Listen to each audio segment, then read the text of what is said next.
while ignoring information they've had for over a decade linking senior members of British government directly to a convicted pedophile. And I think anybody with a brain at home understands this reeks of monumental corruption. All right, watch this carefully. This is Piers Morgan interviewing Andrew Tate, and the interview takes a very telling turn. It starts with Piers Morgan doing something unusually fair. He acknowledges that despite years of headlines, investigations, and accusations, Andrew Tate has never been convicted of any crime. And Tate responds by laying out what he sees as the real scandal: the jail time, the reputational destruction, the companies wiped out, all without a conviction. And whether you like Andrew Tate or not, that argument hits a nerve. Because if the evidence is so overwhelming, why hasn't a court proven it?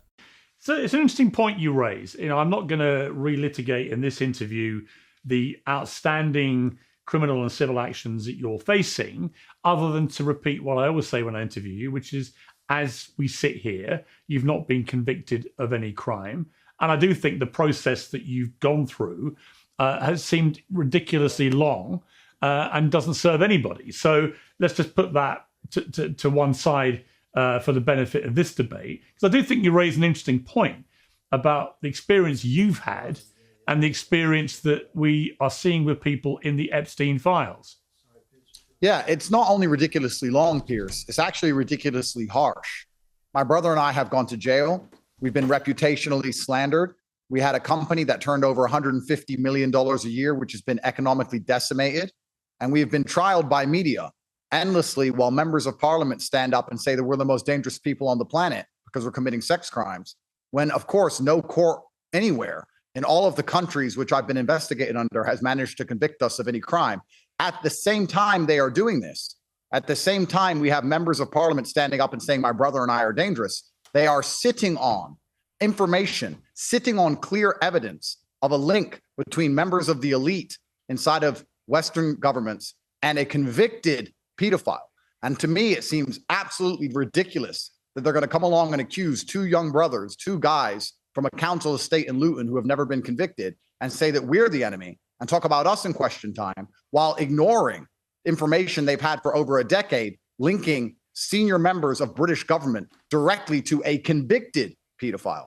And I think anybody with a brain at home understands this reeks of monumental corruption. This is Andrew Tate at his strongest. He's calm, he's controlled, and his point is painfully simple. I've lost everything, and I'm still innocent in the eyes of the law.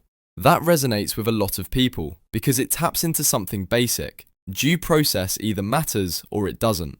But this is where the interview quietly shifts. Instead of staying on corruption, accountability, or why these cases drag on for years, Piers Morgan pivots hard, away from facts and straight into optics. This is where the conversation stops being about what Andrew Tate has actually done and starts being about how he looks. And this is where it starts to get a bit silly. Because now Piers is pressing Tate over a moment in a nightclub where a song praising Hitler was playing. Not because Tate chose it, not because Tate sang along, not because Tate celebrated it, but because he was there. Even Piers admits Tate doesn't look celebratory. He looks uncomfortable, awkward smile, head shaking, very please can we leave now energy. Tate's explanation is straightforward. He didn't want the song. He thought it was boring. He wanted out. At this point, the argument starts slipping, because now we're not talking about actions, we're talking about vibes. You do accept, I suppose, that for young people, but collectively you have tens of millions of people that follow you on all your social medias, that imagery of you all apparently celebrating this song Heil Hitler, which in itself celebrates one of the most genocidal monsters in history. I'm literally shaking my head. That is okay. So I'm asking you what your reaction is to that song, because it happens in the van. We're now looking at footage of it happening in the club.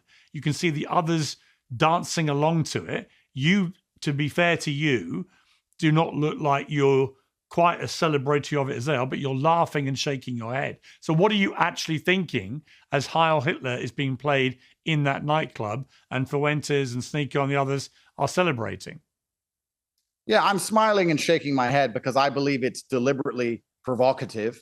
And some people on the internet are trying to be exactly that. They want to be deliberately provocative to get clicks and get attention. with all due respect, Piers, you've been known to do it yourself. I wasn't interested in trying to be deliberately provocative. I went out because it was the first time I met some of those gentlemen. I stood in the club and repeatedly said, "This is boring. I want to leave." People can watch the video themselves.